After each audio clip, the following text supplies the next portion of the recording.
Hello everyone, welcome back to my channel. আজকে আমি বানাতে চলেছি ছানার জিলিপি। এর জন্য প্রথমেই আমি এখানে 130 গ্রাম ছানা নিয়ে নিয়েছি। ছানাটা আমি বাড়িতেই তৈরি করে নিয়েছিলাম। তারপর সুতির কাপড়ে বেঁধে রেখে জলটা পুরো ছেঁকে নিয়েছিলাম।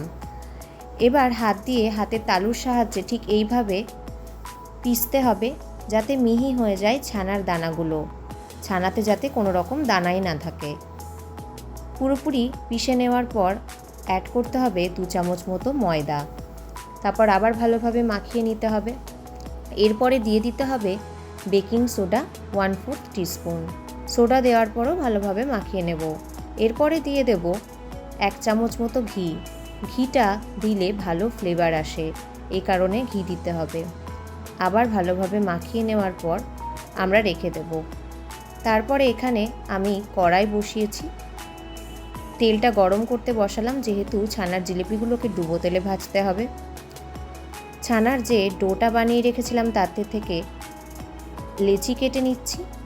একটা ছোট্ট লেচি নিয়ে সেটাকে লম্বা করে এরকম আকার দিয়ে পেঁচিয়ে পেঁচিয়ে মুড়িয়ে নেব, যেমনভাবে ছানার জিলিপি দেখতে হয়।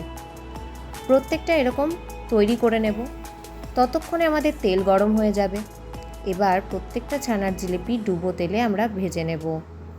এই সময় গ্যাস এর আঁচ পুরো লো থেকে মিডিয়ামের মধ্যে থাকবে।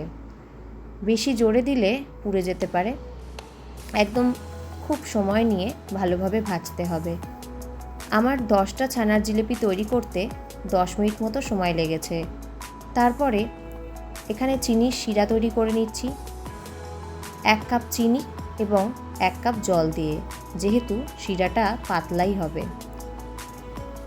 পুরোপুরি হাই ফ্লেমে রেখে যখন চিনির শিরা ফুটে যাবে, আপনারা একটু চেক করে নেবেন হাতে চ্যাটচ্যাট করছে কি না।